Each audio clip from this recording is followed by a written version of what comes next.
नमस्कार विद्यार्थियों। आज हम भारत का वैभवपूर्ण अतीत के अंतर्गत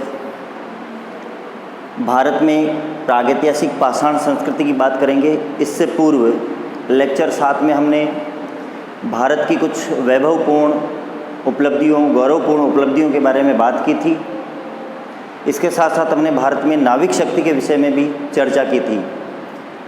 तो आज का हमारा टॉपिक रहेगा कि भारत में जो प्रागैतिहासिक पाषाण संस्कृति है वो कहाँ से उसके अवशेष प्राचीनतम प्राप्त हुए हैं और साथ ही साथ किस प्रकार की ये पाषाण संस्कृति थी और इसे किन भागों में हम बांट सकते हैं। तो सबसे पहले देखिए, विद्वानों के द्वारा जो ऐतिहासिक काल जहाँ से मानव ने पढ़ना लिखना सीखा, उसके आगे के काल को विद्वानों ने ऐतिहासिक काल का नाम दिया है। और इससे पहले का काल, जब मानव पढ़ना लिखना नहीं जानता था, उसकी कोई विशेष संस्कृति या सभ्यता नहीं थी, ऐसे काल को विद्वान प्रागैतिहासिक काल के नाम से पुकारते हैं। प्रागैतिहासिक काल का मानव पाषाण उपकरणों का प्रयोग करता था।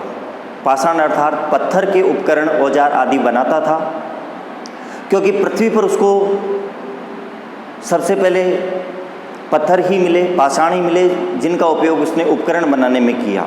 इसलिए इसे पाषाण संस्कृति का नाम भी दिया जाता है और सम्मिलित रूप से इसे प्रागैतिहासिक पाषाण संस्कृति कहा जाता है।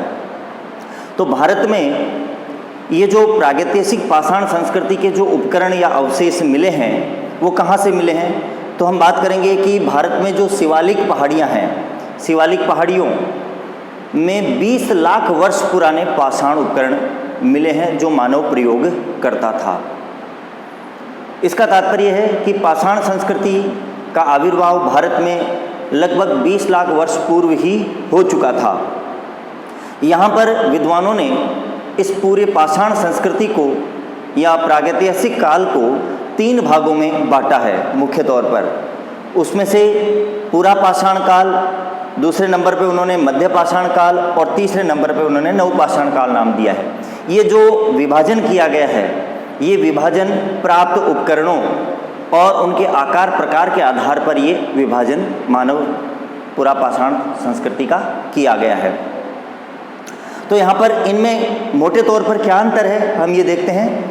पूरा पाषाण काल के अंतर्गत मानव जो उपकरणों का उपयोग करता था, पाषाण के उपकरणों का, क्योंकि उस समय पाषाण ही उपयोग लिए जाते थे उपकरण, औजार आदि बनाने के लिए, तो मानव जो पाषाण उपकरणों का प्रयोग करता था वो बड़े और मोटे पाषाण उपकरण होते थे, विकृत रूप से होते थे।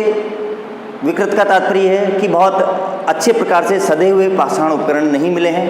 विकृत, टेढ़े मेढ़े किसी भी प्रकार के ऐसे पाषाण उपकरण मिले हैं जिसको मानव ने प्रारंभ में प्रयोग किया होगा और उसने इतनी अच्छी उपलब्धि हासिल नहीं की थी कि वो उन्हें बहुत अच्छी प्रकार से बना सके। इसलिए टेढ़े मेढ़े विकृत प्रकार के पाषाण उपकरण मिले हैं और बड़े बड़े और मोटे पाषाण उपकरण मिले हैं। इसलिए इस काल को विद्वानों ने पूरा पाषाण काल नाम दिया है। दूसरे नंबर पर जो मध्य पाषाण काल आता है उसका विभाजन भी प्राप्त उपकरणों के आधार पर ही किया गया है। इसके अंतर्गत जो पाषाण उपकरण मानव द्वारा उपयोग किए गए मिले हैं वो पूरा पाषाण की अपेक्षा छोटे होते थे, छोटे और अच्छे, कुछ अच्छी प्रकार के उपकरण मिले हैं। तात्पर्य यह है कि पूरा पाषाण काल की अपेक्षाकृत छोटे जो पाषाण उपकरण मिले हैं वो मध्य पाषाण काल का मानव उपयोग करता था। इसी आधार पर इसे सूक्ष्म पाषाण संस्कृति नाम भी दिया गया है। तो यहाँ पर 2 चीज़ें आपके समझ में आ गई होगी कि पूरा पाषाण काल का मानव पत्थर के बड़े बड़े और मोटे औजार या उपकरण प्रयोग करता था, जबकि मध्य पाषाण काल का मानव छोटे और अपेक्षा किससे कर रहे हैं हम? पूरा पाषाण काल के मानव से कर रहे हैं। तो अपेक्षाकृत छोटे, यानी कि इनसे छोटे उपकरण वो उपयोग में लाता था।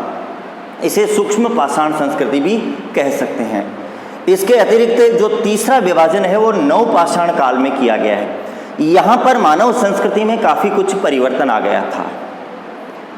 इसके अंतर्गत बहुत सारे परिवर्तन आए, ऐसे परिवर्तन आए, आमूलचूल परिवर्तन हुए जो पहले कभी नहीं हुए थे।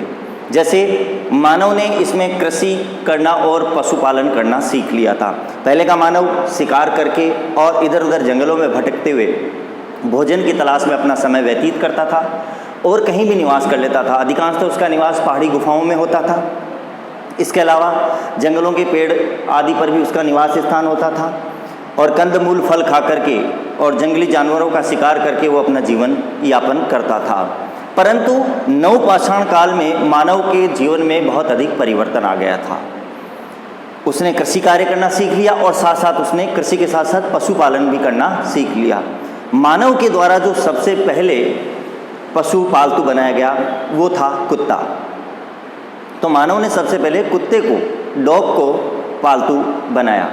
इसके बाद में उसने धीरे धीरे अन्य जो दूध देने वाले पशु थे उनको पालना सीख लिया। तो इस प्रकार से कृषि के साथ साथ उसने पशुपालन करना भी सीख लिया था। इसे मिश्रित कृषि कहा जाता है। इसके साथ साथ सामुदायिक जीवन की इसमें शुरुआत हुई।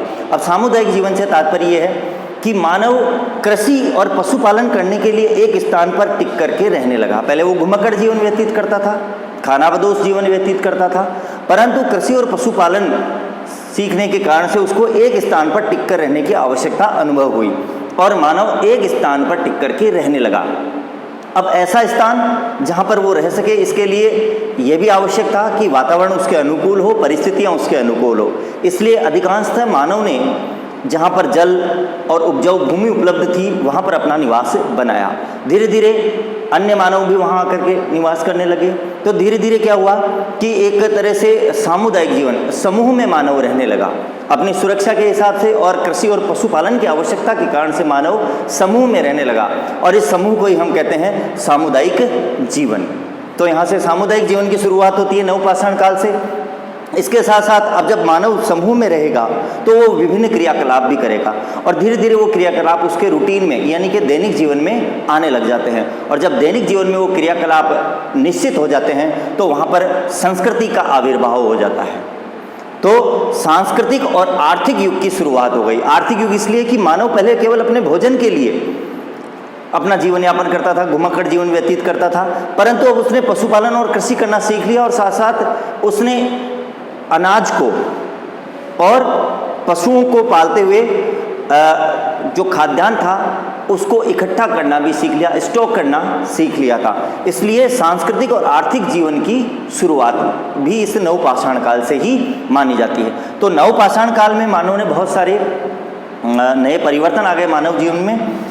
इसलिए नवपाषाण काल को मानव संस्कृति में आमूलचूल परिवर्तन माना जाता है। जैसे कृषि पशुपालन करना सीख लिया, सामुदायिक जीवन की शुरुआत हो गई और इससे सांस्कृतिक और आर्थिक युग की शुरुआत हुई। तो यहाँ पर आपके ये समझ में आ गया होगा, प्रागैतिहासिक पाषाण संस्कृति आपके कोर्स में इतनी ही दे रखी है। यद्यपि प्रागैतिहासिक पाषाण संस्कृति काफ़ी लंबी चौड़ी है, परंतु आपके पाठ्यक्रम को देखते हुए इसमें इतना ही बताया गया। इसलिए जो भी चीज़ें थी वो मैंने आपको क्लियर कर दी, संभव है आपके समझ में आ गया होगा। आगे जब हम बात करने जा रहे हैं सिंधु सरस्वती सभ्यता की, सिंधु सरस्वती सभ्यता, यहाँ से हमारे भारतीय इतिहास की भी शुरुआत मानी जाती है।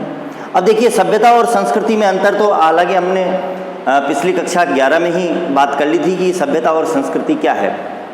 तो एक तरह से हमने बात की थी कि सभ्यता और संस्कृति उस प्रकार से है जिस प्रकार से आत्मा और शरीर का संबंध होता है, उसी प्रकार से सभ्यता और संस्कृति का संबंध होता है। सभ्यता वो है जो हमें भौतिक रूप से दिखाई देती है और संस्कृति वो है जो हमें सभ्यता को आगे बढ़ाने के लिए मोटिवेशन देती है। तो एक तरह से बिना सभ्यता के संस्कृति अधूरी है और बिना संस्कृति के सभ्यता भी अधूरी है। जैसे बिना आत्मा के शरीर निष्प्राण होता है, उसी प्रकार से बिना शरीर के आत्मा का भी कोई अस्तित्व नहीं होता।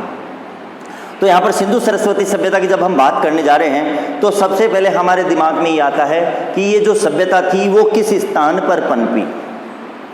तो यहाँ पर मैं आपको क्लियर करना चाहूँगा कि वर्तमान भारत का जो पश्चिमोत्तर क्षेत्र है, वर्तमान भारत का पश्चिमोत्तर क्षेत्र का तात्पर्य होगा जो पाकिस्तान से लगता हुआ जो क्षेत्र है, पाकिस्तान का क्षेत्र है, वहाँ पर यह सभ्यता सिंधु नदी के सहारे सहारे विकसित हुई। तो सिंधु सरस्वती सभ्यता का जो सबसे पहले पता लगाया या जिसने सबसे पहले इसके बारे में बताया वो थे बर्टन बंधु, विलियम बर्टन और जेम्स बर्टन, दो अंग्रेज अधिकारी थे। और कराची से लाहौर तक रेलवे लाइन बिछाते वक्त इन्हें पाची के टीले से कुछ ईंटें प्राप्त हुई थी, तब इन्होंने 1856 में इस बात को प्रकाशित करवाया था या प्रकाशित किया था कि यहाँ पर कोई न कोई सभ्यता अवश्य पनपी होगी। तो 1856 में बर्टन बंधुओं के द्वारा इस सभ्यता की सबसे पहले जानकारी दी गई, परंतु उस ओर कोई विशेष ध्यान नहीं दिया गया था। बाद में 1861 में भारतीय पुरातत्व सर्वेक्षण विभाग की स्थापना हुई। पुरातत्व सर्वेक्षण विभाग से तात्पर्य ये है कि जो भी पुरातात्विक वस्तुएं प्राप्त होती हैं उन्हें वहाँ पर एक संरक्षित तौर पर रखा जाता है।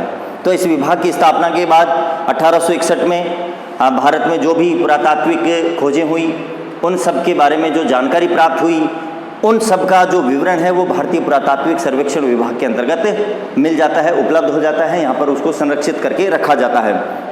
भारतीय पुरातत्व सर्वेक्षण विभाग की स्थापना के साथ साथ अलेक्जेंडर कनिंघम जो एक अंग्रेज अधिकारी थे, उन्हें इस भारतीय पुरातत्व सर्वेक्षण विभाग का निदेशक बनाया था, डायरेक्टर जनरल बनाया गया था। इसके बाद में 1904 में सर जॉन मार्शल इसके डायरेक्टर जनरल बने और जॉन मार्शल के डायरेक्टर जनरल बनने के पश्चात भारतीय पुरातत्व के अंतर्गत कुछ आमूलचूल परिवर्तन हुए। जॉन मार्शल के निर्देशन में ही सबसे पहले 1921 में हड़प्पा का सर्वेक्षण कार्य करवाया गया, जो उस समय दयाराम साहनी के द्वारा करवाया गया था।